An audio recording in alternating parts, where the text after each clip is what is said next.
বিরিয়ানি সবাই খেতে পছন্দ করে, সেটা চিকেন হোক বা বিফ। আজকে খুব সহজভাবে বিরিয়ানি রান্না করে দেখাবো।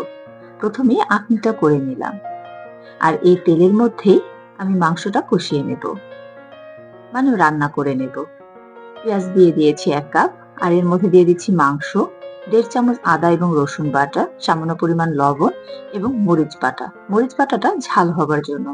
আর দিয়ে দিচ্ছি রাঁধুনি রেডি মিক্স। সবগুলো দিয়ে মাংসটাকে ভালো মতো মিশিয়ে কিছুটা সময় কষিয়ে নেব, যতক্ষণ না এটা ভালো মতো কুক হয়। একটু বলে রাখছি, আমার এই চ্যানেলে যারা নতুন, এখনো চ্যানেলটি যারা সাবস্ক্রাইব করেননি, তারা সাবস্ক্রাইব করে ফেলুন, যাতে করে নতুন নতুন রান্নার ভিডিওগুলো আপনাদের কাছে পৌঁছে যায়। মুরগির মাংসটা মোটামুটি হয়ে এসেছে। এবার এর মধ্যে দিয়ে দিচ্ছি ঘন করে গুলিয়ে রাখা দুধ। এই দুধটা দিয়ে কিছুটা সময় এটাকে রান্না করব। ও আচ্ছা, এখানে মাংসের পরিমাণটা বলা হয়নি। এখানে 800 গ্রামের একটু বেশি মাংস আছে। রান্নাটা হয়ে গিয়েছে। ঝোলটা মাখা মাখা হবে, খুব বেশি শুকিয়ে ফেলবো না। এটা নামিয়ে রেখে এখন অন্য একটি পাত্রে দিয়ে দিচ্ছি তেল এবং ঘি, আর দিয়ে দিচ্ছি দারচিনি, লং এবং তেজপাতা। আর এখানে সামান্য পরিমাণ আদা এবং রসুন বাটা দিয়ে দেব। এটার মধ্যে পোলাও রান্না করব।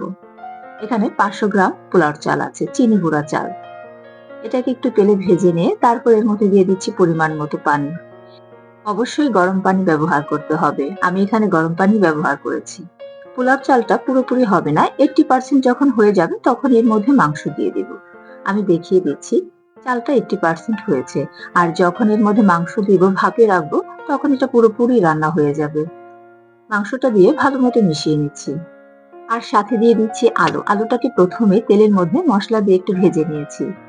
আলুটা চাইলে কেউ স্কিপ করতে পারেন। আলুটা দিয়ে অল্প আঁচে কিছুটা সময় রান্না করব, যাতে করে এটা পুরোপুরি কুক হয়ে যায়। বিরিয়ানিটা হয়ে গিয়েছে। এবার এর মধ্যে দিয়ে দিচ্ছি ভেজে রাখা পেঁয়াজ বেরেস্তা গুলো, আর দিয়ে দিচ্ছি ঘি। পেঁয়াজ বেরেস্তা এবং ঘি দিয়ে 10 মিনিট ঢেকে রাখবো, তাহলে এটা থেকে একটা সুন্দর স্মেল বের হবে। বিরিয়ানিটা পুরোপুরি কমপ্লিট হয়ে গিয়েছে। ভালো লাগলে লাইক দিবেন, কমেন্ট করবেন এবং জানাবেন কেমন হলো রান্নাটা।